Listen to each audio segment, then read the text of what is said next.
First off, you get this question a lot, but for a first time, being a first time director, I'm sure it's quite maybe intimidating. Was it intimidating for you just stepping behind the chair, or because of your training in theater and collaboration, it wasn't as difficult as one would assume as far as directing? Yeah, do you know what I felt very lucky to have a lot of experience in the theatre, and I had anticipated that there would be more difference between working in the theatre as a director and on set, but actually it's essentially the same job. And everything which I love about directing actors and working with a team, and for me that's all about collaborating and all about coming together to tell the story in the most imaginative way that you can. That is the same whatever medium you're working in. You'll have a responsibility to the audience to tell your story clearly and with as much detail as possible.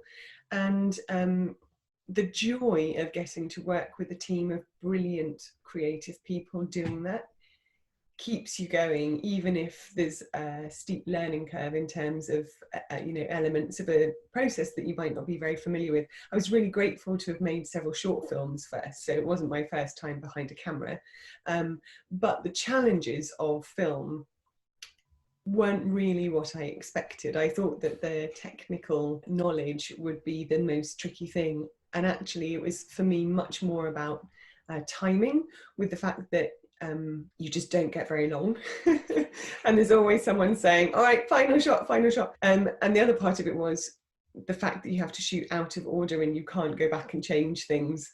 You know, in the theatre you're very used to sort of getting to know the story over the period of rehearsals, and if you discover something late in the rehearsal process about the early scenes, you've still got time to adapt the rest of the story to accommodate that, whereas obviously you can't go back to something you shot in week 1 because you find something fantastic in week 5 that happens beforehand.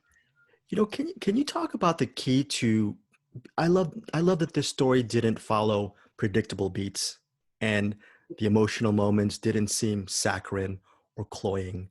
It just felt like a real relationship. And how, as a writer, how do you do that? What is the key to actually creating a lived-in story as opposed to, I guess, a trope, one would say?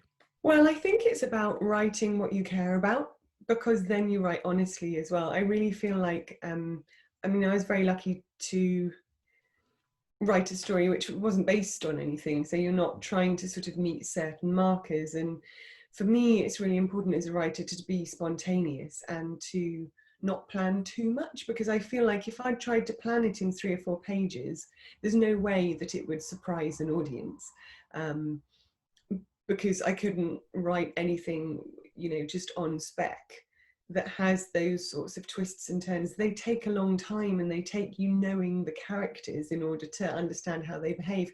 And so what I would much rather do than write a treatment for a movie that I think will sell is to allow those ideas to percolate naturally, and then to start telling the story. And actually through the process of writing, that's when you get to know a character's voice, and through getting to know that person you start to sort of get to know how they might behave. And it allows you, well, for me, I can only speak from my own experience, but I write in real time pretty much. So when I'm writing a conversation, I'm never thinking, oh, I wonder what that person would say next. It's almost like I'm listening to those 2 people talking, and I'm writing very quickly, which means that sometimes something comes out that surprises me as well. So there are various twists in Summerland which I didn't anticipate and I didn't plan in advance, but they sort of fall out naturally, where in a moment you think, oh, what if, you know, and that shocks me. And I always know in those moments that if I'm surprised and shocked, then the audience will be too.